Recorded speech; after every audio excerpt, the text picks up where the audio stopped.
Өнөөдрийн үзэгчтэй 2 талын ярилцлагын нэвтрүүлгийн 10 дахь дугаар эхэлж байна.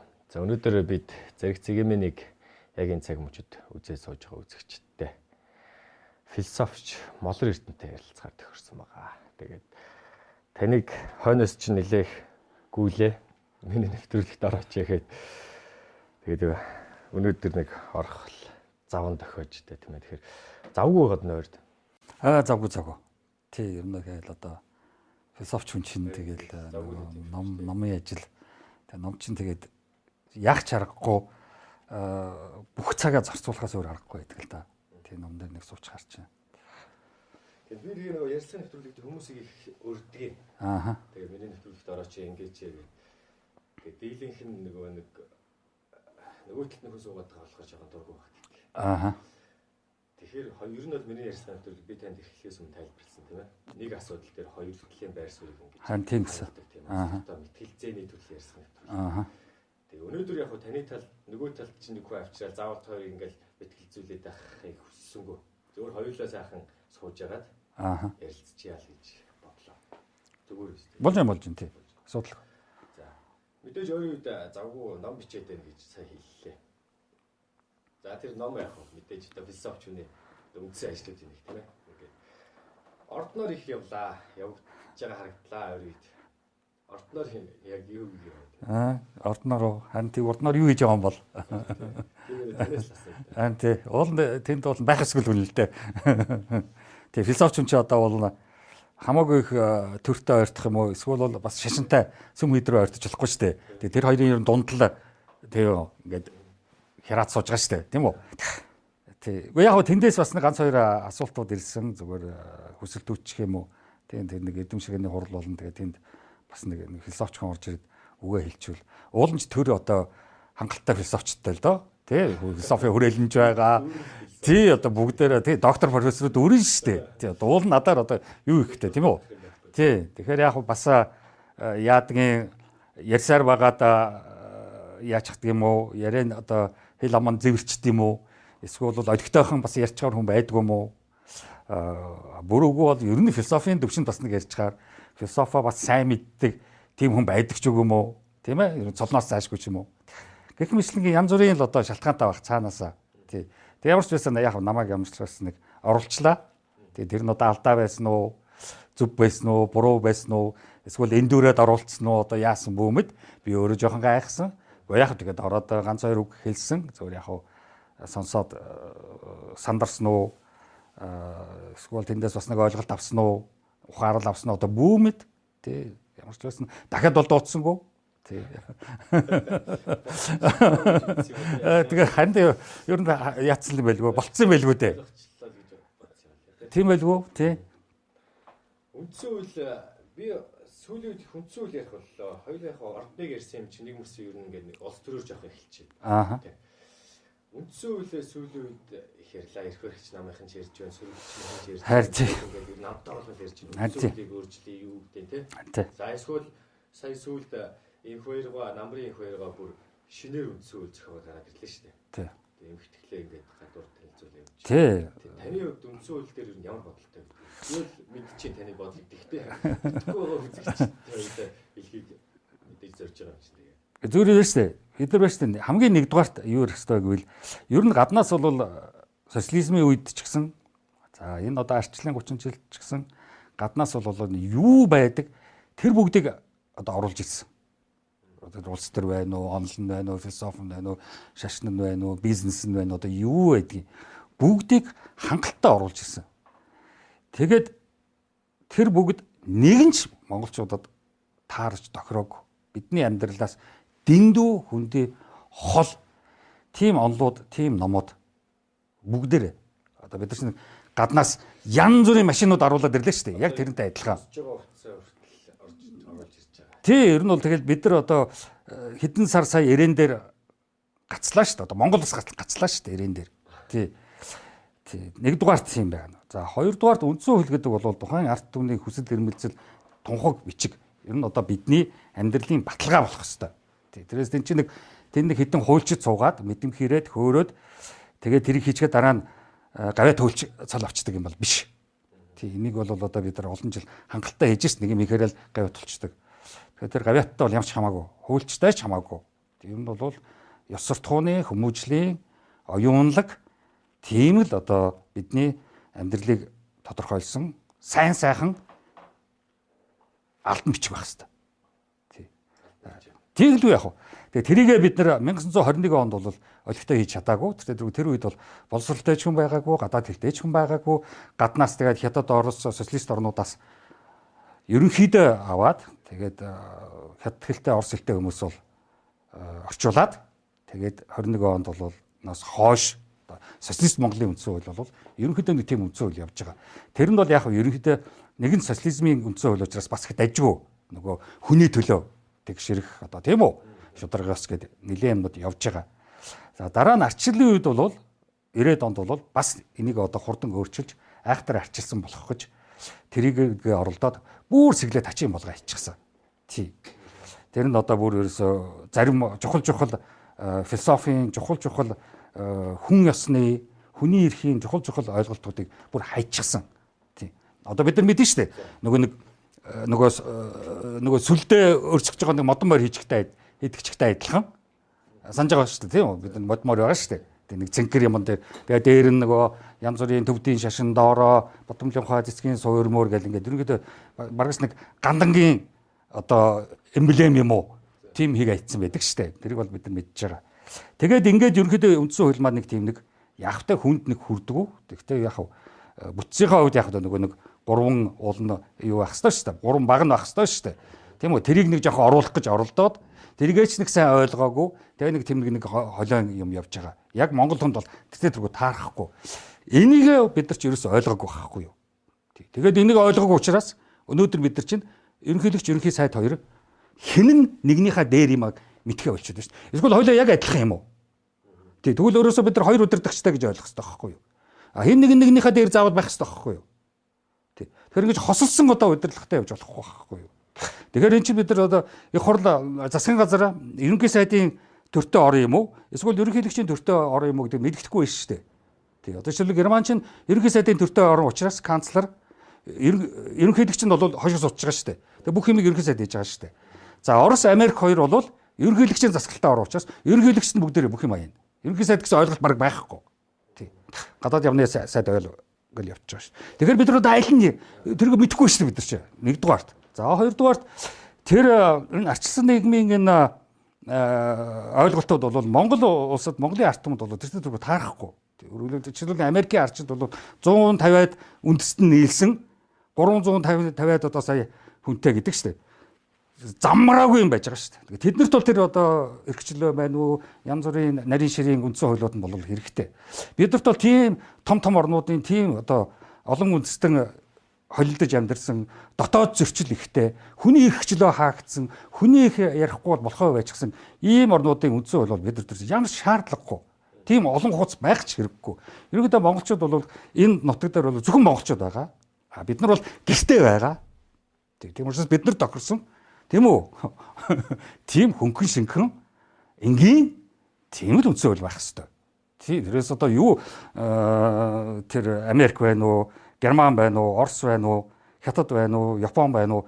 Тэр том орнуудын тэр айхтар олон зуун сая хүнтэй ард түмнүүдийн үндсэн хууль бол бидэрт бол ерөөсөө ямар ч хамаагүй.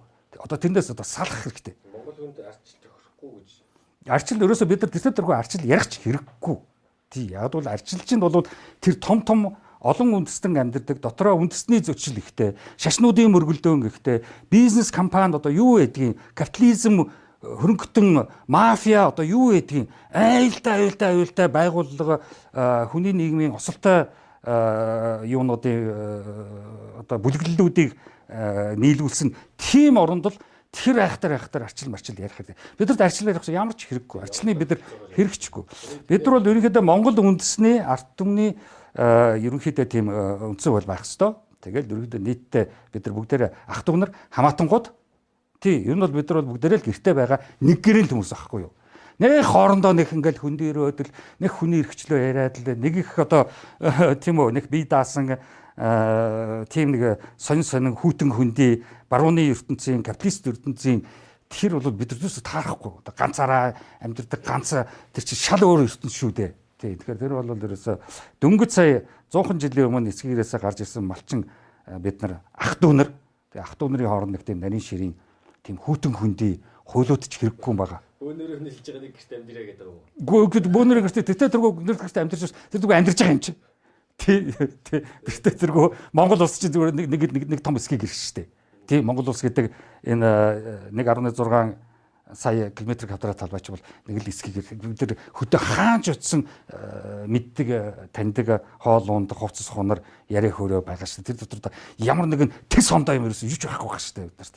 Таныг одоо нэг удах гэж чинь нэг хүү орчоод адилхан манай гэрчтэйгээд гэрч хаалгыг тавьшаад явдаг. Яг тэр бол тодорхой хэмжээгээр нийгмийн дотор хуваарлагдсан хувийн амьдрал бол байлгүй яг. Тэр бол нийгэм дотор зохицогдоод явчихна. Тэр бол жижиг юм социологийн асуудал. Үндсэн хуулиар таны бодлыг ингэж ойлголоо. Ер нь монголчууд таарсан яг өөрсдийнх нь одоо зан чанар юу гэдгийг тийм тэр л яг юм. Таарсан Тэр шүү дээ. хэрэгтэй гэж яриад байгаа юм байна. Одоогийн үндсэн хуулиар нөгөө ерөнхийлөгч нь ерөнхий сайдынх нь нөгөө ажил үүргийнх нь одоо тодорхойлтыг сайн хийж өгч чадаагүй учраас эдгээр ингээ эрх мэдлээ булаацалтаад байна гэж яриад байна зүг. Яг эрх мэдлээ булаацалдах ч байгаа юм те. Ерөнхийдөө нэг эрх мэдлсэд ахынч байхгүй энд бол. Тэг гол нь бидний эрх мэдэл бол ерөнхийдөө уул уурхаа дээр л тулгуурлаж явж байгаа шүү дээ. Тий, уул уурхаагаар л хасал хичнээн авсан байна. Тэрүүгээрээ л бид нар эрх мэдлийг тодорхойлж байна шүү дээ. Тэрээс өөр одоо бид нар эрх мэдэл ярих ямар ч боломжгүй шүү дээ. Ингээ баруун том орнууд чинь тэр чинь одоо капиталист ертөнцийн чинь бол эдийн засгийн санхүүгийн салбарын эрх мэдэл, үйлдвэр аж ахуй, том компаниудын эрх мэдэл тэр чинь бол том сэдвүүд ярина шүү дээ. Бид нар ч юм бол зөвхөн уул уурхай. Тий, оюутлогоо тавталгоо. Тэгээд нэг баахан алтны зөвшөөрөгдөг баахан уурхаанууд. Тэгээд хэдэн төгрөг хаанасаа орж ирдгээ мэдэхгүй. Тэгээд энэ газар чинь хитрхи 3 сая хүндээ томдчихсон. Хаана хин юу уух гэж хаашаа хилийн хаагуур гаргаж оруулаа гэж мэдэхгүй. Тэгс мөртлөө үндсэн хууль дээр нэг сүрхий газрын баялаг бол арт түмний өмчгөө тавьчихсан. Тий хөөхөн. Тий тэр чинь бол ерөөсөө биднэрт бол тийм сонин юмнууд жижигэн ойлгомжгүй юмнууд бичих хэрэггүй юм байна. Ер нь бол маш тодорхой юм байх хэрэгтэй. Тий ер нь бол ерөөсөө хамгийн гол бидний ярих том сэдв чинь шударгаас л байхгүй да. Тий шударгаас гэдэг чинь өгөө аваа хоёр тэнцэх хэвээр. Тий хэрэг өгсөн авч болно. А хэрэг авсан буцааж өгөх хэвээр. Тэгэхээр одоо бид нар бол уул уурхаагаас болоод тэр их юм одоо авсан хүмүүс байгаа бол тэр рүү хэзээ нэгэн цагт буцааж өгөх хэвээр. Энэ шударгаас. Тэг өөр юм байхгүй өгөө аваа тэнцэх хэвээр. Одоо хайр дурлал дээр ч гэсэн найз нарын хооронд хайр дурлал дээр ч гэсэн тэнцэж байгаа шүү дээ. Тийм биз дээ. Тэгээ тэрээс одоо нэг нь хайрлаад нөгөөдг нь тэрээс хайрладаг бол тэр чинь одоо ямар харьцаа гэх юм хосууд гэх юм. Тэр хэн нэгэн авсан бол өгсөн бол авах тэр хоорондын зохицол чинь одоо шударгаас гэж бид нэрлэдэг байгаа шүү дээ. 40 оноос хойш Монголын энэ орчин үеийн түүхэнд бол хинч эрхчлөөний тухай, тэгшэрхийн тухай, шударгаасны тухай номлож байна. Хорвоо шудраг бус хамгийн шудраг болсон юу? Амьдарч цоглоо явж байгаа бүхэж байгаа шүү. Хайр дур шудраг болсон шүү. Хайрын шудраг нь ерөөсөө байхгүй. Заавал нэг тал нь ялдаг байхгүй. Тэр болж үл ялдаг талд нь л орох гэж хичээх хэрэгтэй. За тэгэл тэмцэлсэн шүү дээ. Тэгэл зондоо болно шүү дээ. Найрыг гартаа авдаг болж байгаа бол тэгэл гэх юм болно шүү дээ. Зовж чарлаж байхгүй. Энд чарахгүй гэж зовх. Агшин хүн жаргал бүх агшин зов. Ер нь болж үгүй сайн сайхан юм бодож байгаа хэвээр. Тархинд аюул хэрэгтэй байхгүй. Тархи амардаг байхгүй. Муухай бодлоо тархи амардаг. Хороод байгаа хүмүүс эрэгтэй хүмүүс хачаа хачин байж болно. Хамаг өөрөө дотроо сайн сайхан бодоод явчих хэрэгтэй. Та нар бол гар утсаараа өөрийнхөө хинбэ гэдгийг бүгдээрээ гар утсан дээр илэрхийлчихсэн.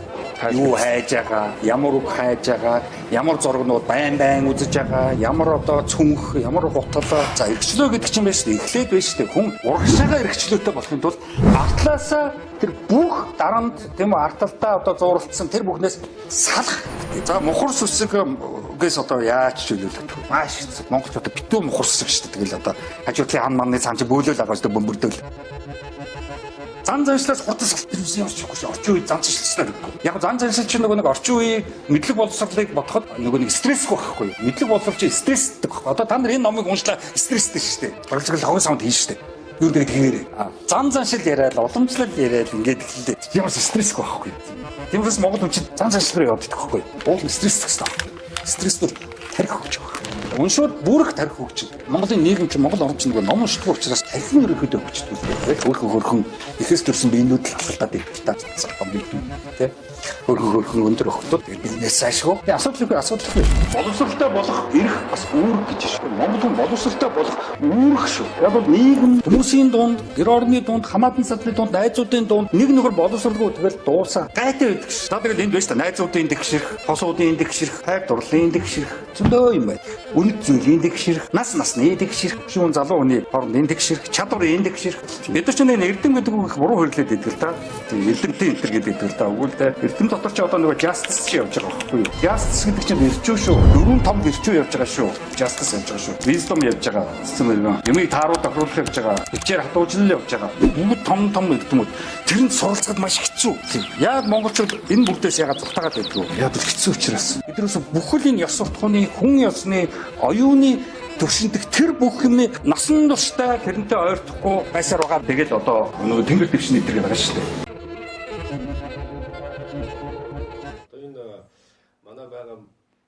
Тогтолцоо ер нь тийм байгаа юм шүү. Таны яриад байгаа шударгаас чинь байхгүй байгаа. Аваад гэдэг үгж байгаа юм байна. Тэр ерөөсө шударгасны талаар ойлголт байхгүй. Тэг ер нь бол ойлголттой. Одоо энэ нийгмийг ер нь за хоёул ингэ.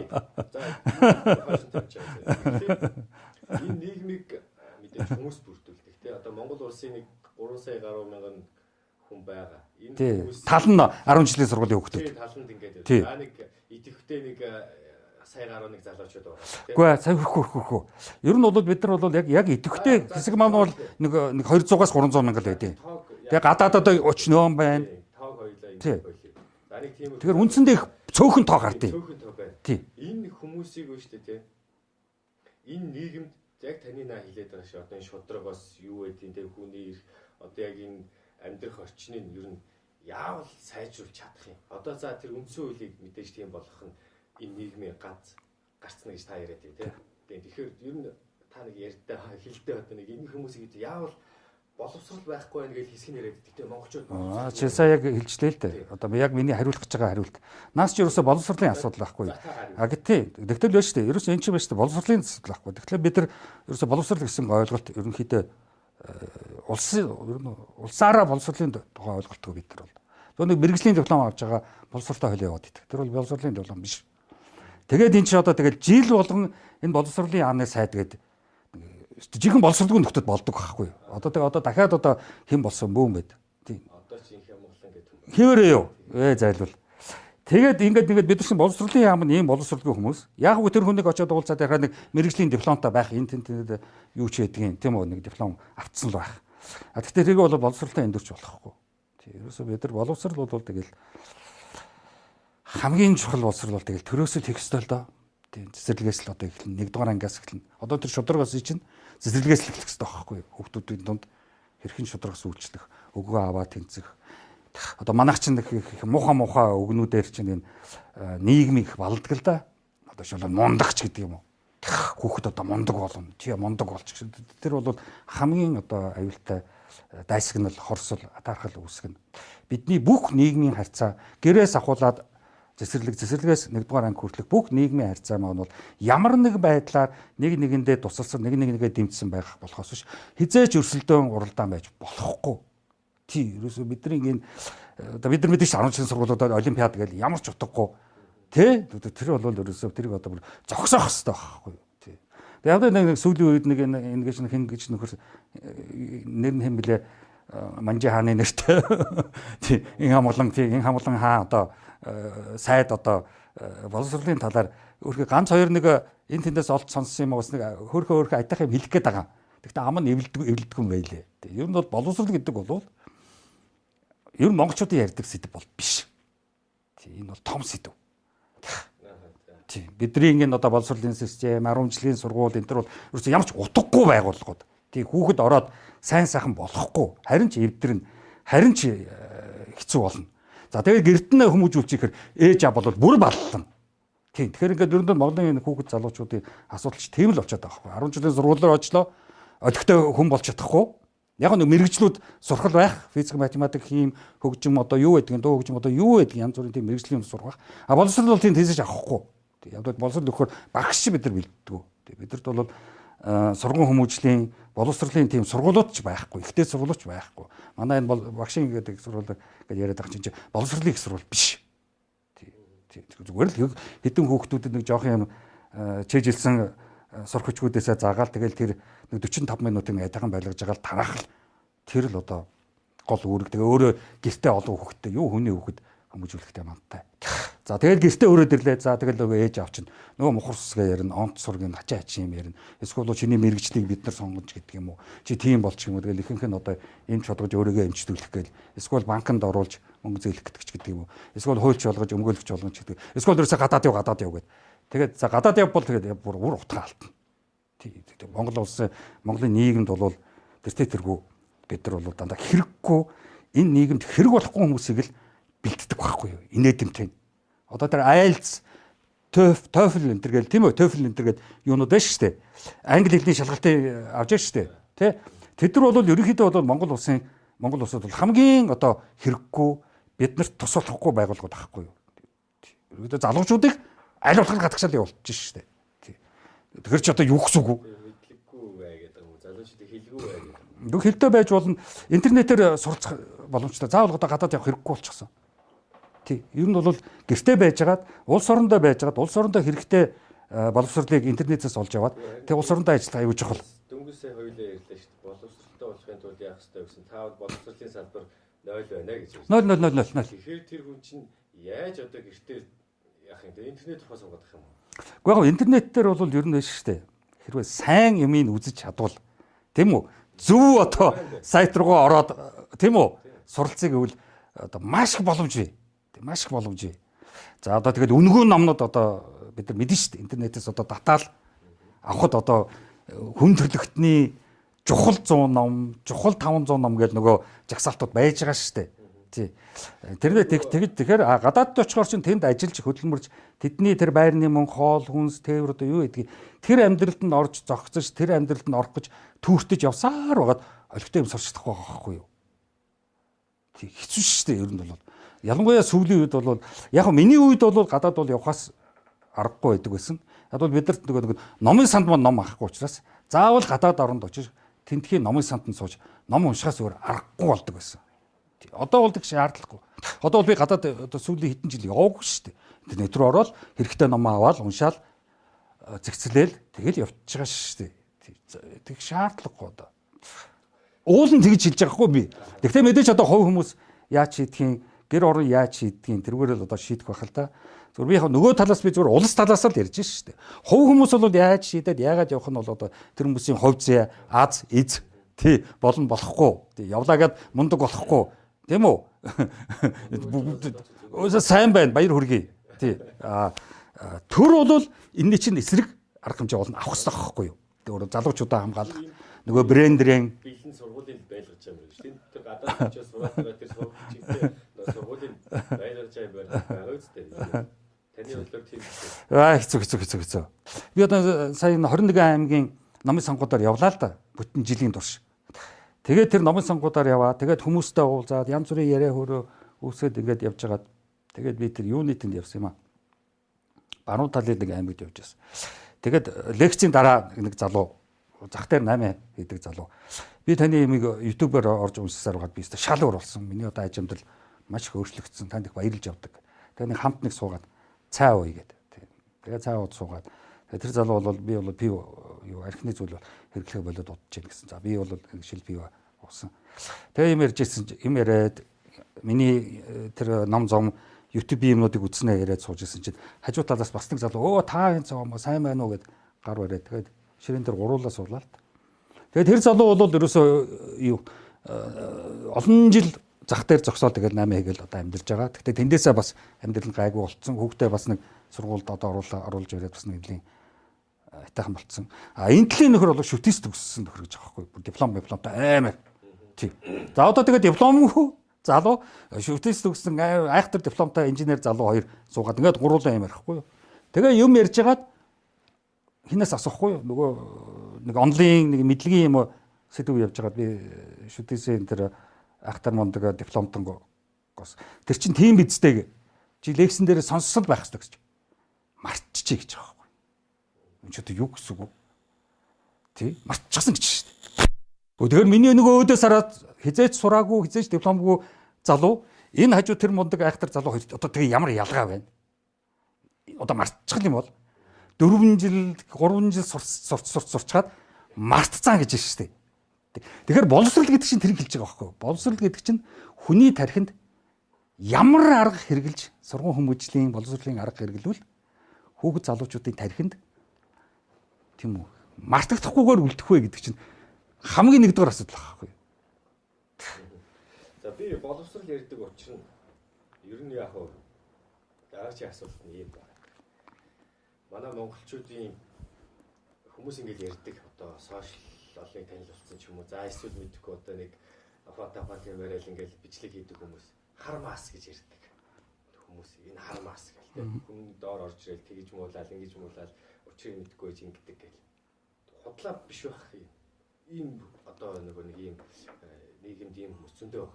Энэ хүмүүс хизээ энэ нийгэм эрүүл бол яавал энэ нийгэм эрүүл болох вэ гэдгийг ярихын тулд би эхлээд боловсролын одоо боловсрол гэдэг зүйлийг хоёулаа нэг давчхан ярьчих гэж бодсон юм. Тэгээд улсын иргэд ийм хайнга ийм байхад бид хинд ашигтай юу гэдэг нь тодорхой улс төрчид ашигтай. Гадаадынханд ашигтай. За гадаа магадгүй ашигтай байж магадгүй. Тэгэхээр ер нь бол монголчууд байна шүү дээ. Гадагшаа Монгол орноо хаяад гадагшаа монголчууд маш ихээр явах тусам гадаадын компаниуд дуртай байх байхгүй юу? Яг бол эн чинь одоо хэрэлдэх, хамгаалах, уурлах, шалгах тийм үү? Жагсаал хийх одоо юу гэдгийг шүүмжлэх тийм хүмүүс одоо цөөрөд устдаад байна гэсэн үг шүү дээ. Тэгэхээр чин гадаадын нөгөө нэг капиталистын барууны орнуудын орж ирж байгаа том компаниуд бол бөөм баяр байхгүй юу? Ер нь бол Латин Америк болон Африкийн улс орнууд бол бидний одоогийн үзэж байгааг аль хэдийн үзсэн байхгүй юу? Тий. Газрын баялаг руу капиталистууд барууны том компаниуд дайрч ороод тэгээд тэр орнуудыг дотор нь хэрүүл уруул зодонтой болгоод тэгээд мөнгөтэй гайгуунууд нь гараа явчихсан. Тэгээд хөрхөө стандарт түрүүний чиний хэлдэг нөгөө хармаас гэдэг шиг тэдэр нь нутагтаа үлдчихсэн. Югаач ойлгодгоо. Нэг сонгол болохоор нэг хэдэн төгрөг таргаад өгчдөг. Тэгээд тэрэндээ баясаал байж идэг. Ер нь бол тийм зохион байгуулалттай улс орн Монгол болчвол гадаадын компаниуд айгүй ашигтай. Тэгээд тэдний одоо гар хөл болсон манай нөгөө нөхдөд байгаа шүү дээ. Гар хөл болсон нөгөө айхтар нөгөө их найдуудтай нөхдөд байгаа шүү дээ. Тэгээд тэд нар бол бөөм баяр. Тий. Тэгэхээр одоо бид нар маш нарийн сэдвүүдийг одоо ярьж энэ яриад байгаа энэ чивтэр яриад байгаа энэ бүх сэдвүүдэд үндсэн хуулиндаа зоож өгөх хэрэгтэй байхгүй юу? Бидний онцгой ийм асуудал бид нар орчоод байна шүү дээ. Цаашид энэ асуудал маань улам гүнзгийх нь байна шүү дээ. Тэгвэл бушуухан шиг энийг чи үндсэн хуулийн дээрээ би бидэрт өөрсөн таарсан яг бидний асуудал таарсан тийм үндсэн хууль бидэрт хэрэгтэй гэж би чи хэлээд байгаа шүү. Тэр байхгүй юу? Нэрээ хийхгүй байгаа юм шүү. Одоо тэгээд үндсэн хуулиа өөрчлөе гэж өөрсдөө ярьдаг сүүлийн хэдэн жил ба сүүлийн 4 жил ба 2 удаа өөрчилчихгүй яач үндсэн. Тэр бол яг хөө тий. Нөгөө л одоо нөгөө их найдал явж байгаа шүү дээ. Тэрний чинь л урьдчилсан ажиллагаанууд нь дандаа тэр байсан байж шүү дээ. Тэгэхээр эн чинь зөвхөн улс төрийн зорилготой л улс төрийн засал юу хийгээд байгаа болохоос биш засал хийгээд байгаа болохоос биш хүнийг хамгаалсан Монгол хүнд зориулсан миний хэлээд байгаа шүү дээ. Энэ Монгол гэдэг хүндэл зориулсан X иргэн гэж би өөр хэлээд байгаа шүү дээ. Тэрэнд л зориулсан тэр өмцөө хөлч бидэрт хэрэгтэй болчиход байна шүү дээ. Бид нар чинь шал өөр асуудалтай байна шүү дээ. Тэр Америкийн иргэн, Германы иргэн, Японы иргэнээс бид нар шал өөр асуудалтай байна шүү дээ. Юу тэднийг дуурайж тэр гүйлдэх тийм үү? Сая нэг нөхөр нөгөө хэний хөвөлөө нэг сумаддаг нөхөр тэнд өсмөсөө ахуулаад ах шиг байсан. Тэр хоёр нийгэм ямар их зөрөөтэй байна уу? Хүн тэр бүх сум Монгол сонирхдаг л хүмүүс тэнд тэр зааланд орж иж шít. Манайх чинь бол бүхэл бүтэн одоо төр улс ордноороо одоо яваад чиж шít. Тэг чи ямар жижигхэн хямдхан арт том юм бэ? Нэг залуугийн одоо дайхын төрж байгаа юм уу да. Тий. Би бүр бодсон. Тэг эндээс очсон нөхдөд бүгдээрээ нэг хайчтай л очсон баг. Тэгээд хажаа эргэлж чадахгүй буцах шиг л боллоо шít. Тий. Инээдэмтэй байхгүй юу? Тэгэхээр бид нар чинь ийм болчихсон ийм дампуурчсан ийм төртөө ийм дампуурчсан ийм удирдлагатай байгаагийн одоо шалтгаан чинь бол би хэлээд байна шүү дээ. Бид үндсэн хуулиасаа л эхлэх хэрэгтэй. Ийм дампуурлыг ямар ч боломжгүй болгохоор үндсэн хуулиндаа бичих хэрэгтэй байхгүй юу? Төрийн хүн төрийн ажил хийн. Төрийн ажлаас өөр хийхгүй. Хувийн ажил тэг гэсэн ойлголт байхгүй. Хувь хүн гэсэн ойлголт байхгүй. Хуваараа яваад ирсэн юм а гэсэн ойлголт ч байж болохгүй. Төрийн юм болвол. За яг тэтгэврт гарсан хүүхчүүд нь наашаа явдаг юм байна. Гэхдээ тэтгэвэр нь хаанаас тогтоогдсон? Төрөөс тогтоогдсон тэтгэвэр байгаа. Тэгвэл төрөөс тэгж тэтгэвэр авч байгаа бол бас ийм байна гэдэг. Бүх төрийн хүмүүсийг 24 цаг уцаар залгахад улс орон ард түмэн төрийн төлөө ажиллаа хийхэд бэлэн байхаар тэгж хийх ёстой. Тий, ерөөс бүр ямар ч үед одоо энэ хурлын гишүүн гэдэг чинь шүү дээ. Тэр чинь нэг газар сонгогдсон байгаа шүү дээ. Тэгэхээр тэр сонгогдсон газараас нь хизээч хүн уцтаад юм асуухад бэлэн байх ёстой. Үгүй бол тэгэд үгүй. Ийм бид нар чинь нарийн ширийн юм хийхгүй мэдэхгүй яваад байна шүү дээ. Тий. Яг нэг хуучны нэг ноён зангаараа яваад байна шүү дээ. Тэрийг бараг л ноён гэж ойлгоод байна шүү дээ. Тэгээ өөрснөө одоо хар цаард одоо хар маас бол хизээч байж болохгүй шүү дээ. Хар маас байж болохгүй байхгүй тэгшэрхэрвэ байдаг бол. Энд чинь тэгэл хар маас бид нар яаж нэг чинь ангит нийгэм үүссэн байгаа байхгүй. Дээдэс доодос тий нөгөө улны гэдэг чинь шууд л хэлсэн шүү дээ. Тэр чинь зүгээр амнаас нь үргэлж ярьдаг үгийг чинь хүн гэдэг алдаа хэлчихдэг шүү дээ. Тий. Тэгэхээр чинь ер нь бол ангит нийгэм ямар их гүн төрийн ордон хүртэл одоо ангит нийгмийн ойлголт ороод ирчихв гэдэг чинь бидэрт байна шүү дээ. Тэгэхээр би үгээд байхгүй. Энэ улнаас иргэдээ яаж татчихдээ шүү дээ байхгүй. Тэгэл одоо тэгэл хөдөлмөр бүгд ажилтаа одоо социализм үед бүх хүмүүсийг ажилтаа болгодог байсан байхгүй. Яг бол заавал төрдөө улс орондоо нийгэмдээ ямар нэг байдлаар тус хүргэж тэнд ажиллаж тэгж явж байгаагаараа хүн чинь хүн байдаг байхгүй юу. Тийм одоо хэний хэлсэн үг ааш шүү дээ. Хөдөлмөр хүнийг бий болгодог гэж байгаа шүү дээ. Хөдөлмөр хүнийг бий болгодог гэдэг нь хүнийг төрүүлж байгаа биш өөрөө хөдөлмөр хүн чинь хүн шиг явдаг байхгүй юу. Одоо хамт олонтой явбал тэнд найз нөхөдтэй явна, ярилцсан, хамтарч ажил хийн, бүтэнгүүд нь баярлцгаана, аз жаргалтай байна, тийм үү? Ямар нэгэн асуудалд ороход тэндээс тусламж нэмэлжийг авна. Тийм учраас нийгэмд оролцож хэрхэн оролцож байна вэ? Тэр оролцож байгаагаараа хүн чинь сэтгэл сайхан явдаг байхгүй юу? Тэгэхээр гэртээ ганцаараа суугаад байвал ажилгүй цалин мөнгөтэй ч гэсэн гэртээ ганцаараа байгаад бол хурдан хөгшөрнө. Хурдан зөөний шүү дээ. Тий болохгүй байхгүй юу? Яг үнэтэй ажил хийхгүй байна. Тэр чинь л асуудал болчиход байгаа. Тэгэхээр одоо тэр чинь үндсэн хөлн дээр заах хэрэгтэй байхгүй. Хүн болгонд хөдөлмөрийн байр бэлдэж өгөх ёстой. Энэ бол үүрэг байх хэрэгтэй. Тэрс нэг хүний азтай, азгүй, ажилд орцсон, ороогүй, эсвэл янз бүрийн ажилд орох гэж өргөдөл өгөөд тэнцсэнгүй энэ төр гэсэн юм инээдэмтэй юмнууд байж болохгүй байхгүй юу?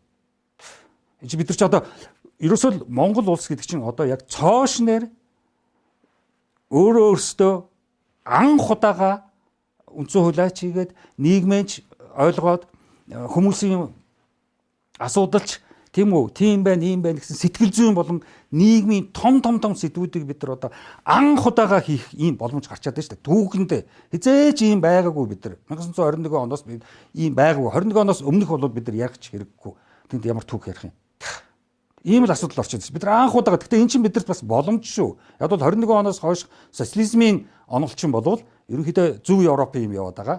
Тэ зөвл холбоод улс Польш, Чех энэ төрсэн бид нар чинь социалист орнуудтай нэг хамтарч ялаа шүү дээ. Арчлаас хойшх чинь болвол барууны ертөнц капиталист ертөнц рүү орж ирсэн капиталист ертөнцийн юмнууд яваад байгаа.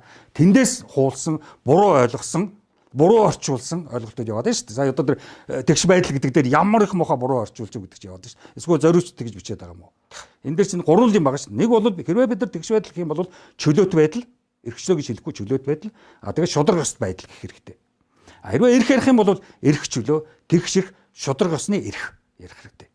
Энд чинь нарийн юмнууд байхгүй юу? Энд чинь зүгээр үгэн мөртлөө цаанаа маш их тайлбартай олон хуудас бичиж хүмүүст хүрэх ёстой. Ийм ойлголтууд бид нар тэгээд миний нөгөө хэлээд байгаа чинь тийм шүү дээ. Анх удаага нөгөө талаараа анх удаага бид нар яг одоо философч хүнтэй үндсэн хуулийг хийж философч хүнтэй суужгаад төрийн зохион байгуулалтанд нийгмийн зохион байгуулалтан дээр суух тийм боломж гараад байгаа байхгүй юу? Тэр чинь би сая одоо нэг ганц олдсон боломжоор төрийн ордны микрофоноо нэг хэлээд тэгээд тэрийг харин бас азтай тохиолдлоор үндэсний телевизэд дамжуулаад тэгээд тэр чинь одоо ингээд арт түмэнд энийг ойлгох хэрэгтэй байхгүй юу?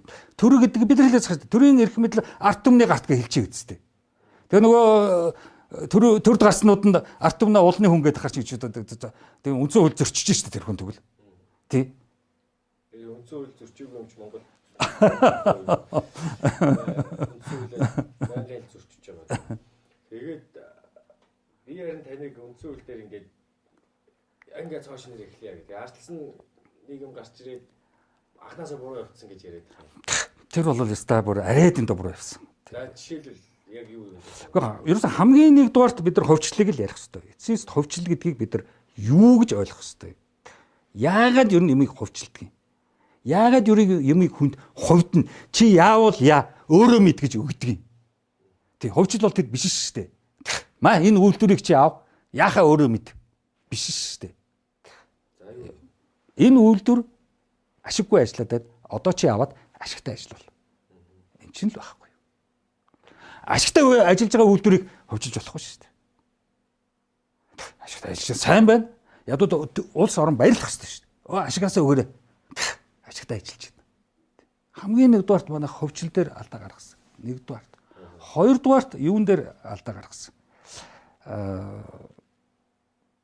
Боловсролын системд алдаа гаргасан. Яг тэгвэл маш их хэрэгтэй багш нарыг мөнгө өгөөд маш их эрт тэтгэврт гарч ирсэн. Тэр бол одоо чи тэрийг сайн мэдэхгүй байх л та. Тэр бол өснө маш том одоо төрийн гэмт хэрэг болсон шүү дээ. Багш нарыг ажиллаа хийж явж байхад нь мөнгө өгөөл тэтгэврт гаргаад ирсэн. Тэгээд бид нар чи одоо ингээд олигтой сургуулиуд, багш дутуу, анги дутуу янз бүрийн болоод байна шүү дээ. Тэгээд амьдралын туршлагатай ерөнхийдөө багш нар чинь жоохон хөгшөндөө хүмүүс байх хэрэгтэй байхгүй юу. Тэгээд тэр 50 60 настай багш нар ч одоо байхгүй. Хаалвал дандаа залуу амьдралын туршлагагүй, ажлын туршлагагүй хүмүүс яваад шүү дээ. Тий одоо зурагт янз бүрийн зурагт янз бүрийн газруудад би ярилцлага өгөхөд бол дандаа залуу хүмүүс ирж байгаа шүү дээ. Мэдээж залуу хүн бол сайхан. Тий эрч хүчтэй, булчин ширмэстэй. Тэгэхдээ оюуны төвшөнд бол болоогүй байхгүй юу. Хөгшин хүн чинь бол би энэ хөрхи муудаад ямбитсан ч гэсэн оюуны төвшөнд аяг сайн байдаг байхгүй юу. Тэгээ тэрий чинь мэдээд гадаад орнуудад чинь ерөнхийдөө настай хөгшин тийм цэцэн мэрэгэн хүмүүсийн чинь төрийн систем, боловсролын систем гэдэг байлгаад байдаг байхгүй юу. Манайх чинь бол яг л ерөнхийдөө нөгөө ийм малчин арт түмэн чинь залуу хүнийг их шүтдэг л дээ. Яг л залуу хүн чинь нөгөө гадуур явж нөгөө адуу мадуу ургалах мал залж явах хөр малтай ноцолдох одоо тэрэнд бол залуу хүн айгүй хэрэгтэй байдаг. Тийм учраас залуу хүн их шүтдэг. Тэгм тэргмээр тэр шүтж байгаа нь зөв. Тий. Тэрийг нийгмийн орчин үеийн амьдралд оруулж ирээд хэрэглээд байгаа байхгүй. Сайхан залуу хүн дарга боллоо ч гэх шиг. Тэгээд тэр чинь тэгвэл өстой сайхан туршлагагүй хүн дарга боллоо гэдэгтэй адилхан байхгүй. Тий.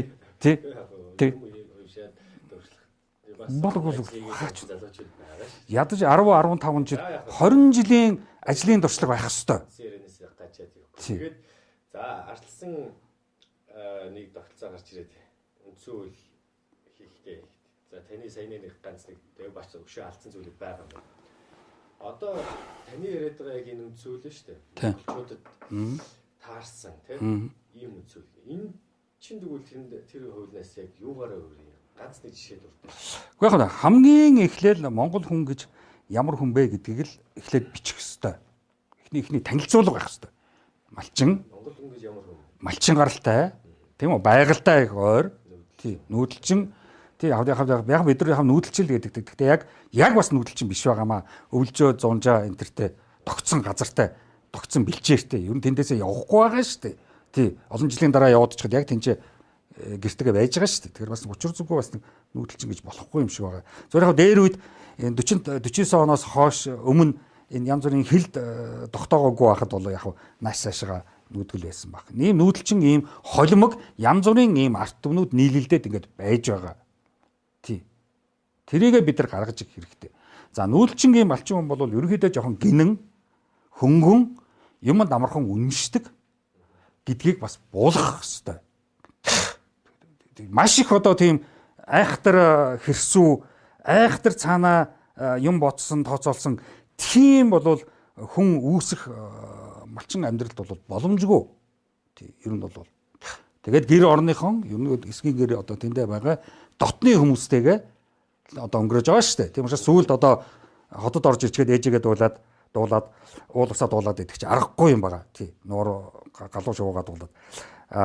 Тэрийг бас буулгаж өгөх ёстой. Тэг нийгмийн ийм хүйтэн хөндийн амьдралд энэ малчин ийм Монгол одоо энэ арт түмэн бол нийгмийн хүйтэн амьдралд орохдоо ер нь муу баргалж чадахгүй. Тийм учраас маш өөрөө өөртөөгөө ярьж өөрөө өөртөөгөө юм байдаг юм хүмүүс. Гадагшаага нэг юм гээд ярьж чаддаг. Яг бол хар угаасаа ээж автагаа юм уу ойр дотны хүмүүстэйгээ сэтгэлээ нээж юм ярьж тэгж өсөөгүй. Шүүмжлэлтэйгээр бодож өсөөгүй. Ерөнхийдөө тэгж болохгүй штэ, ингэж болохгүй штэ. Хөрхий ийм тийм гэсэн тийм сэтгэл зүй юмнуудыг маш их оруулах хэрэгтэй байхгүй. Тэр сэтгэл зүй юмнууд нь хөрхий байхгүй. Тэр сэтгэл зүй юмнуудын онцлогийг заагаагүй учраас одоо энэ гадаадын компаниуд болон Монголын том компаниуд чинь Монгол хүний чинь ингээд нүүдэлчин юм арт юм чинь арай дөндөө ашиглаж штэ. Баг цалингүйгээл хамаг юмаа хийгээл сүүл рүүгээ ерөнхийдөө тэгэл нэг хөрхий жижиг юмар баярлуулаад тэгээ маш их одоо ашиглуулдаг. Ер нь гадаад очихороо ч гэсэн маш их ашиглуулдаг. Яг бол энэ их гин томоогүй ийм хүмүүсийг бас хамаагүй тэгж 90 онд олноор нь гадагшаа явуулаад энэ бол том алдаа байсан. Тэрийг одоо үнцүүл заах хэрэгтэй. Ийм одоо бид нар арт юм уу? Тэгэхээр бол гинэн арт юм гэдгийг заах хэрэгтэй. Тийм болоогүй бид нар чинь 100 жилийн өмнө гарч ирчгээд 10 жилийн сургуулийн түүх бид нар байхгүй шүү дээ. Боловсролын түүх ч байхгүй. Хэдэн ондоос бид нар эмнэлэгтэй болсон билээ. Тийм ээ? Тийм урд нь одоо 10 гаруй хүүхэд төрүүлсэн ч гэсэн 3 4 үлтгэл байсан гэдэг чинь. Одоо чи эмнэлэг байхгүй юм чинь. Жоохон жижигхэн өвчнөр л явчихж байгаа ш. Танаа төрлөө тэгэл хэцүү шүү дээ тий. За шаарлах юм бол бүр баларна шүү дээ тий. Тэгэхээр энэ бидний энэ онцлогтой тохирсон ийм хүмүүст төрөөс ийм одоо арга хэмжээ авч иж энэ хүмүүсийн одоо ажил амьдралыг баталгаажуулж явна гэхээс биш зүгээр биеийн даалгаад чиний өргөчлөгөө дураар нь тавьчих бол одоохондоо болоогүй байхгүй юу. Одоохондоо бид нар тийм нарийн ширийн капиталист хэмээн асрах бол яг бай сүүлийн үед яг та халамжинд дургу асрахад дургу энэ төр болчиход байгаа. Ер нь бол хүн гэдэг бол эхний үед бол нэг 20 нас хүртлээр бүгдийг заалахаас өөр арга байхгүй. 20 нас хүртлээр бол. Яг оройс хойш бие дагаад эхлэн штэ. Илээд нь штэ. Эхлээд бол тийм асуудлуудыг бид нар шийдэж 10 жилийн сургууль, ихтэй сургуульд тийм 20-20-оос 25 хүртэл маш их юм хэлж ярьж иж зааж өгөхгүй бол зүгээр одоо нэг 10 жилийн сургуульд явал 10-аад төгсчдөг, 12 дахь төгсчдөг. Тэгээд Улаанбаатар руу орж ирэл аль ч нэг ихтэй сургууль руу нэг 4 жил яваал тэгэл дипломтой болоод гараад одоо тэгээд төрийн том төвшөнд том албан тушаал хийгээд хариуцлагатай ажиллаад явна. Ямар ч боломжгүй. Тий. Ямар ч боломжгүй. Би ч ингэж харж байгаа. За 1-ээс 12 дугаар би чи хэлээд ч 21 аймгийн номын сонгуудаар явсан. 1-ээс 12 дугаар ангид ер нь Монгол хүүхэд яг ямар оюуны сэтгэл зүйн өөрчлөлт тэр хүүхдэд явагдаж байна. Энэ чинь айгүй чухал байхгүй юу? Хаанаас гаралтай вэ? Хаанаас ирсэн? За дараа нь ихтэй сургуулийг ер нь юу гэж ойлгох юм? Ер нь яагаад ихтэй сургууль байдгийг? За яг мэрэгжил олгох л гэж байгаа баг. Тэр их мэрэгжлүүдийг чинь сурлаа гэдэг Монголын нийгэмд тэр мэрэгжлүүдийг чинь ажилуулах тэр компани үйлдвэрүүд нь хаа байна? Бид нар ч аж үйлдвэрээ устгаа хийчихсэн. Тэрс бид инженер хэрэггүй болчихсон газар шүү дээ. Тэ? Одоо шүтист уулуурхаа сураад байгаа мөртлөө оюу толгой 5 толгойд чинь гадаадын уулуурхаа инженерүүд ажиллаад байна шүү дээ. Тэгэхээр маа инженерүүд хологлоод байна гэсэн үг юм уу? Эсвэл зориуд тэр гадаадынхныг ажилуулад байгаа. Бид нар ойлгох юмшгүй байна шүү дээ. Гэх мэтлэнгийн ингээд тийм. Тэгэхээр энэ нарийн ширийн юмнуудыг одоо бид нар ярихгүй болвол зүгээр хүн нэг төрдөг. Тэгэл явж байгаа л азан тааруул мөнгө төгрөгтэй болоо нэг ажилтаа болоо явцдаг. Азан таарахгүй бол тэгээд одоо яадаг чи нийгэмд гологдоод өстө нэг хар мас бодоо явцдаг ч гэдэг юм уу. Ийм нэг зүгээр нэг хувь зяаны жижигхэн жижиг сажиг мухар сусгийн ламаас очоод энэ жил би яах вэ гэж судал модлаа засуулчдаг нэг тийм хөнгөн шингийн юм бол одоо энэ 21 дугаар зууны орчин үеийн айхтар ийм үед бол бид нар бол маш их юм хоорондоо дотн ярилцаж дотн ойлголцох ёстой тийм цаг үе ирчээд байгаа байхгүй юу да. Бид нар нэг нэгнээсээ маш их хөндөй байна шүү дээ. Нэг л хөндөй хүүтэн нэг л юм ярьдгөө нэг жоох юм мэдчихээр тэргээ нуусан хаасан нэг юм жижиг гаруудын нийгэм болчиход байна шүү дээ. Энийг бид нар ч одоо маш их ярих хүний ертөнц гэдэг чинь ийм байдгийг. Барууны ертөнц чинь ингэж үүссэн. Бусад дэлхийн энэ улс орнуудын түүх чинь тийм 3000 жилийн түүхтэй, 2000 жилийн түүхтэй. Эдгээр чинь тийм учраас өнөөдөр ийм байгаа. Тийм учраас ийм байшин барилгатай. Тийм учраас ийм одоо юу гэдгийг хоттой, техниктэй, технологитой. Тийм учраас эдгээр чинь танк хийдгийг. Тийм учраас эдгээр чинь хүн дэлбэлдэг онгоц хийдгийг. Яагаад тэр чинь бид нар бүгд ярих хэрэгтэй байхгүй. Тийм бид нар тийм ойлголт байхгүй шүү дээ. Түүхэндээ бид нар чинь тийм хүнтэй байлдах га танк хийжсэн хүмүүс биш шүү дээ. Хүнийг дээрээс нь онгоцоо бөмбөгдөх гээд дэлбэрдэг бөмбөг хийгээд сууж ясан ард түмэн бид нар биш шүү дээ. Тэрнээс чи хоолж шүү дээ. Бид чинь их мууны дуунаас чихэн түжирээд айдаг цочдог хүмүүс аахгүй юу. Юун тэрийг танкын дотор ороод иш тийшээ дахиад уралдаад авах та бантай. Тэр юун тэр дэлбэлтэйг яадаг онгоцоор нисээд хүн амьтанд дэлбэлж сансар мансар руу нисдэг. Тэр чинь бол бидэрт одоохондоо болоогүй байхгүй юу? Тааж байна. Болоогүй. Энэ бүгдийг бид нар одоо нэг ойлгож тусгах цаг болчиход байна шүү дээ. Тусгах. Гэхдээ тэгэл одоо тэгэл олон төрийн системээр бол ингээл ажиллах хэвээр. Уул нь бол тэр ордонд таны яг ингээ яриад байгаагаар үхэн яг тэр үндсэн хууль дээр тусгаал те. Ингээл хүмүүст ойлгуулаад ингээд яваад байвал үг нэг амархан юм яриад байх юм. Гэхдээ тэгэх ёстой байхгүй, тэгдэг л байхгүй. Бусад улс орны ард түмэн тэгж л үүссэн байхгүй юу. Бид нар мэдэн шүү дээ одоо хятадын күнзч гэдэг юм уу, энтгийн буддаач гэдэг юм уу, барууны орнууд ирэх юм бол одоо нөгөө грек руу яваад орно. Тэндээсээ Итали одоо юу гэдэг Европын орнууд чинь нэг философч, оюуны хүмүүс, нэг хоёр хүмүүс гарч ирээд тэд нар чинь ярьсаар байгаа, тэд нар чинь номоо бичсаар байгаа, тэд нар чинь ухуулсаар байгаа тэр ард түмнүүд чинь үүсэж байгаа шүү дээ. Тэгээд тэр ард түмнүүд чинь тэр хүмүүсийг сүулт ярьдаг штэ. Тий. Анх одоо энэ хүн тэгсэн. Манай одоо анхны философч тэр бол энэ, тэр бол тэр гэл ингээд бүгдээрээ яриад тэгэл тэрнийхээ номыг уншаад тэрнийхээ онлоор сургуун хүмүүжигдээд явж байгаа штэ. Тий. Тийм хүнээрээ сургуун хүмүүжигднэхээс чи бие дагаад хаагуурч яваад юу ч сурахгүй ямар ч ойлголт байхгүй. Боломжгүй. Тий. Ойлгох гэдэг чинь амархан асуудал биш байхгүй юу. Ном уншаад залуучууд оюутнууд чи хурж ирээд таны номыг ойлгоход аюу хэцүү байлаа. Ойлгоход маш хэцүү. Тий. 35 үсэг мэддэг байх хангалтгүй. 35 үсэгтэй хүн бол зөвхөн үсгэлнэ. Ойлгоно гэдэг чинь тэр тухай бодож ээж ойлголтод хүрнэ. Өөрөө зөрчилдөх хэвээр. Зөрчилд оронгуудаа ингээд уурлаад байгаа байхгүй юу? Ямар ч асуудалгүй явах хэрэгтэй гэж бодоод байгаа байхгүй. Тэгэхээр энд чинь маш их зөрчил явагдах хэрэгтэй байхгүй юу? Стресст орох хэрэгтэй байхгүй. Би хэлж стресст орох сайн гэдэг байгаа шүү дээ. Яг бол жоохон ч гэсэн зөрчилдөж байгаа байхгүй юу? Тэгээс одоо нөгөө инх хамгаалан, амар хамгаалан гэдэг шиг тийм үү суугаад иж болохгүй шүү дээ, тий. Тий ямар ч зөрчилгүй. Тий. Чи оюуны хөдөлмөр гэдэг чинь зөрчил төрөгдөг. Стресст оруулдаг байхгүй. Би стресстэй байна гэхээр сайн хэрэгтэй. Стресс гэдэг. Монголын асуудал 1 2 3 гэдэг ийм гаргасан. Энэ болохоор ер нь Монголын өнөөдөр маргааш 3 ном. Тэгэхээр өнөөдөр бид нар нэг харж ойлгох. Одоо бид нар ингээд үеийнхэн тэгээд ярьж шүү дээ. Тийм одоо 20-д насныхаа дээш доош 5 жил гэдэг юм. Эдрийг бид нар ингэж ойлгох. 40 насныхантай яаж харьцах? Ямар хүмүүс юм? Өглөө орохгүй явж байгаа хүмүүс шүү дээ. Гадаа болох гэсэн нэг хожигуулаад аваад авчихсан тийм үү? Тийм цаашаа жоохон давруулалттай болчихсон. Тийм. За тэгээд 50-аас 60 болоод ирэхээр энэ жоо төвшрөө эрүүл мэндийн асуудал болчихсон. Тэтгэврээ бодож эхэлнэ. За 60-аас 70 хүрээд ирэхээр ерөнхийдөө тэгээд заа. Баяртай. Ааш мото болоод хэлсэн шүү дээ. Нэгш нас чинь жоохон ааштай шүү дээ. Тийм. Тэгээд энэ үеүүдэд бид нар ямар хариулт өгөх ёстой? Үеийнхэнд би одоо ямар хариулт өгөх юм? Тэр болгонд 10 жилийн өмнөд хариулт өгөх. Тэгвэл маш боловсрол байж шээ. Тэр нь ямар нэг боловсролтой гэх юм. Энэ боловсролтой болох боломжтой. Яг философийн нэг том асуудал байна. Хүн гэдэг үгийг юу хэлдэггүй. Хүн болоо. Ийг ээж төрөлдөг. Ухааныг философи. Хүн ээжийнхаа төгсөн биеийг явуулах. Эрсдэлтэй.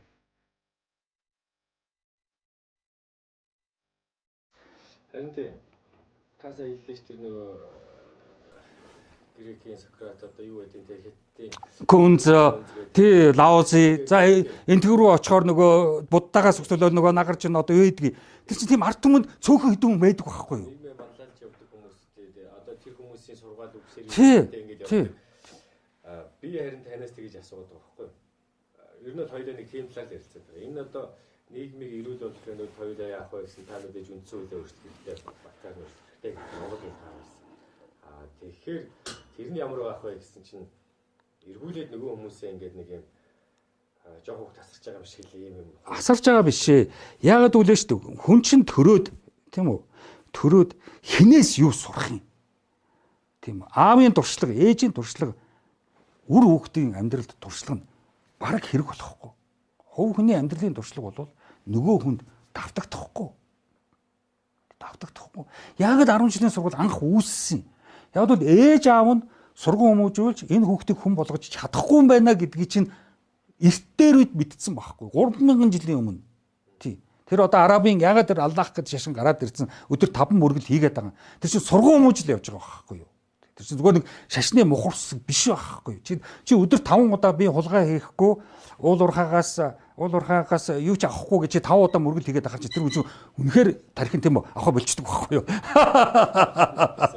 Тий за тэгээд тэр энтхэггүй чи яагаад тэр олон шашнууд яагаад л тэрийг янз бүрийн шашнуудтай байна. Одоо өчнөө шашнд байгаа шүү дээ. Ариуна айлмагаас өксүүлээд тийм үү. За тэгэл нөгөө хин гармаа, дармаа, сансар энэ чи бүгд тэдний ойлголт. За күн зүрээ яваад чи бидний нөгөө арга бэлэг. Тийм үү цагаан хар юм цагаан болно, цагаан юм хар болно, сайн юм муу болно, муу юм сайн болно. Энэ чинь 3000 жилийн түүхтэй ондууд яваад байна шүү дээ. Тий. За тэр хинлүү яваад Европын тэр Грек, Ром, Итали руу яваад очихороо нөгөө том улс гэж юу юм бэ, төр гэж юу юм бэ, ёс суртахуун гэж юу юм бэ гэд тэр ондууд нь бас гараад ирнэ. Тийм нарийн юмнуудаас чинь энэ улс орон ард түмнүүд чинь ингэж бүрдэж үүсэж шүү дээ. Тий. Манад гэрээсээ гарлаа 10 жилийн сургуулийн тийм заахгүй. Ихтэй сургуулийн тийм заахгүй. Зурагтаар тийм би заахгүй. Одоо цагаан сараар бүр хачи болдог шүү дээ бид нар. Жинхэнэ ичмээрэн болдог шүү дээ. Тий? Өөрснөө л их баярлаад байдаг шүү дээ. Гоё уцадцаал тэгэл баярлаад байдаг. Яг үнэндээ тэгэл нэг тиймэрхүү айлд ороод ялгуурлсан дээшээ доошоо суухан заасан нэг тэгсэн гисгэсэн тэгээд бэлгээрээ ялгуурлсан тэнд ч жинхэнэ ангид нийгэм гарч ирдэг шүү дээ. Гихмшлэнгийн. Тий? Тэгэхээр бидний бас шүтлгийн асуудал дээр маш их нарийн юм ярих хэрэгтэй. Яг бол бид нар чинь бурхан байхгүй арт юм уу? Яг одоо шүтдэг нэгэн бурхан байхгүй. Тий өөрсдийн гэсэн. Тий ерөнхийдөө яг бөөг дээр л яваад байгаа шүү дээ. А бөөчин бол шашин үүсгээс өмнөх хэлбэр байхгүй юу? Тий шашинтай орнууд чинь эхлээд бөөтэй байжгаад тэгээ бөөчин боловсронгуй болоод шашин руу орж ирсэн байхгүй юу? Тэгэхээр бид нар бол бөө шүтнэ гэдэг бол бүр шашны өмнөх хэлбэртэй яваад байгаа байхгүй юу? Тэгсэн мөртлөө гандаа ороод идэг. Гандаа орохоор төвдий. Тэгтээ төвдийг нэг сайн ойлгоогүй. Энэ одоо нэг сүм хийдүүд бид нар нураасан шатаасан гэдэг байгаа шүү дээ. Тэгтэл тэр сүм хийдүүдийг чинь шалгаад үзэхээр манжийн сүм хийд, төвдийн сүм хийд гэдэг хоёр өөр сүм хийдэд байгаа байхгүй. Тэрийг бид нар одоо ч ялах. Одоо Улаанбаатар хотод байгаа юуны сүм, богдын уртлын богдын сүм, наатлын Чожин ламын сүм энэ чинь бол манжийн хятад гаралтай сүмүүд, манж гаралтай сүмүүд. Гандангийн тэр нөгөө цагаан том барилга байна шүү дээ. Тэр бол яг одоо төвд гаралтай. Гандиан гэдэг тэндээсээ гаралтай тийм юмнууд явж байгаа. Тэгэхээр бид нар манж төвд хоёрын сүм буддын шашныг ялах хэрэгтэй. Тэгэхээр маш их буддын шашин хятадаас бас маш их буддын шашинтнууд орж ирсэн. Ер нь бол манайх бол нэлээд тийм эдрээтэй шашны түүхтэй. За тэр яг хав. Тэгэхдээ ер нь бол шашин гэдгийг бол ямар ч л байсан бидний тэр хүн ёсны хүнлэг байх хүмүүжилд шашин маш их хэрэгтэй. Тэгээ одоо жишээлбэл нэг 4 жигшил Крисний шашин 7 жигшил байгаа шүү дээ. Буддын шашин чинь 5 жигшил байдаг баха. Тэг нөгөө шунахгүй, ховдоглохгүй гэсэн юмнууд байгаа шүү дээ. 5 юмнууд одоо хамаагүй мансууруулахыг бодис сэргэлж болохгүй, хүний юм авч болохгүй гэсэн. Юу руу болоод ирэхээр дурдчаал болоод явцдаг. Тэг Крисний шашин амтлал болоод ирэхээр гэх мэтлэнгийн. Тэгээ энэ бүгдийг одоо яаж бид нар тусах юм? Тэрийг яаж өдөр болгон ээж аав нь давтчих юм? Өглөө цайгаа ууж явахдаа хэлчихэд. За өнөөдөр тэгж болохгүй шүү, тэгж болохгүй шүү, тэгж болохгүй шүү. Яаж энийг одоо ээж аавыг тийм болгох вэ? Тийм Монголын ээж аавдаг яаж ийм шүтлэгтэй болгох вэ? Харин шүтлэгтэй юм шүү. Шүтлэг нь шүү дээ. Зөвхөн өөртөө зориулсан хүнд зориулсан шашинлаг шүтлэг биш байхгүй. Өөртөө зориулсан ерөнхийдөө одоо амьдралын асуудалд орчоод тэр амьдралын асуудлаа шийдвүлэх гэсэн гордлогон шүтлэг гэдэг байгаа байхгүй зад болж байна. Тэг ерөнхийдөө өвчтөй болвол одоо яаж ирүүл болох вэ? Юунаас болоод өвчин тусчих вэ? За одоо манайх ч одоо тэргөө нөгөө бүгдээрээ банкны зээлний банкнуудын бүгдээрээ хоригдол болцсон шүү дээ. Тий одоо бүгдээрээ ялтангууд банкны ялтангууд тэр их одоо тэр өрөө яаж төлөх юм? Тэрний асуудал хүүхдүүдийн өөрийн өртөө байжсэн хүн одоо нас орчих ойрын гих мэтлэгийн бид нар чинь маш их амьдралаа зохицуулж төлөвлөж тэгсэн тийм оюунлаг тийм боловсрол бид нар байхгүй учраас өөрийнхөө нөгөө чиний түрүүний хэлдгээр өөрийн бодол гэдэг шиг өөрийнхөө бодлоор өөрийнхөө тэр өглөө орон тасаа болсон чинь толгойд нэг юм ороод очиод зээл авчихсан очиод нэг юм гар үсэг зорчихсан цаана нөгөөд бол өнгөрөж хөөргөж байгаа нэг юм гар үсэг зурцсан одоо тэгээд яах вэ тэрнийгсээ болоод одоо олон гэрвэл олон хүмүүс одоо балраад сэтгэл зүйн асуудалтай явж штэ. Тий. Энэ бол ер нь зээл гэдэг бол ер нь колоничлол байхгүй юу. Тий. Одоо бид нар бол энэ том банкудад зээлтэй байна гэдэг бол маш их соёлтой боловсон аргаар хүнийг колоничлж байгаа байхгүй юу. Тэгээд энэ нөгөө боловсруулах үе дээр би одоо хэлэх гэж байна. Цаг хугацааны бас буруу ойлголттой бид нар чинь. Монгол хүнд ер нь цаг хугацааны ойлголт бас байхгүй. Тэр нөгөө боловсруулалтын системд нь орж ирээгүй байхгүй. Яг бол ирээдүй гэдгийг ерөөс ойлгохгүй. 10 жилийн дараа гэдэг хэр хугацаа юм бэ? 15 жилийн дараа гэдэг хэр хугацаа юм? Тийм ойлголт байхгүй шүү дээ. Одоо за зээлээ тэгээ хязээд үгүй 15 жилийн зээл 20 жилийн жигтэйхэн хол юм шиг сонсогдож байгаа шүү дээ. Өнөө маргаашгүй л болно шүү дээ. 5 жил бол амарх шүү дээ. Тэгээ одоо бид нар 23 он гарлаа 1-р сар одоо байхгүй шүү дээ. Бид нар одоо 2-р сартаа орцсон явчих шүү дээ. Ингээл нэгэн мэдхэд шинэ жилийн дэлхээс сууж шүү дээ. Тэр энэ цаг хугацааг ойлгохгүйгээр тэр ирээдүй гэдэгт хөрхий толгойн яагаад буруу бодол үсээд тэгээд тэр бол аюултай. Би бол хэлээл та нар 10 жил 15 жилийн хэр хугацаа гэдгийг мэдгүй төсөөлж гэнэ үү? Тэг бодол яг бай төсөөлөх.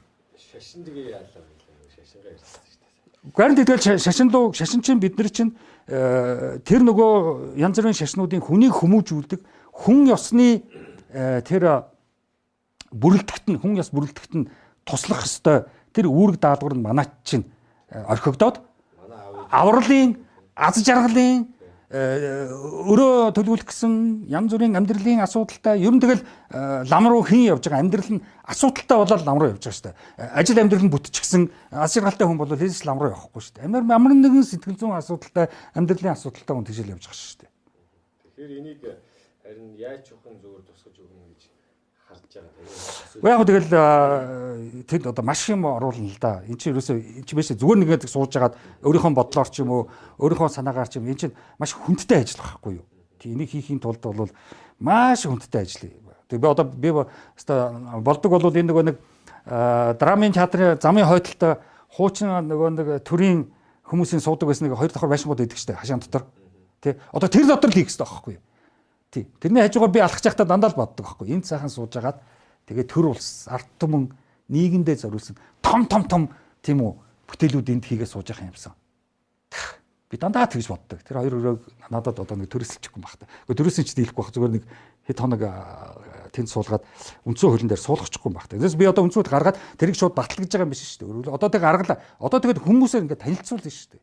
Хүмүүсийн гар утас руу явуулчих шүү дээ. Тэгэл гар утсан дээр уншаал тэгэл над руу саналаа явуулчих. Одоо амархан болсон шүү дээ. Facebook дээр нэг юу нээчлээ, аккаунт нээчлээ. Тэгэл надтай шууд харьцан явчих шүү дээ видеод бол. Ямар ч асуудалгүй болсон шүү дээ одоо бол. Тэрүүсээс би бол тэгж л бодоод байгаа. Тэг хардаж болно л доо. Тэгэл одоо сая намрын философч 5 дугаар үлдсэн үйлгээл шинэ үлдсэн гараад ирлээ шүү дээ. Тэгээ энэ дээр бас яг таны яриад байгаа ганц нэг ойлгож байгаа.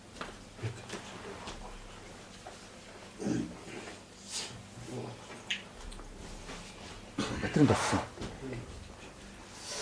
За ганц нэг асуулт асуувал за ашгүй.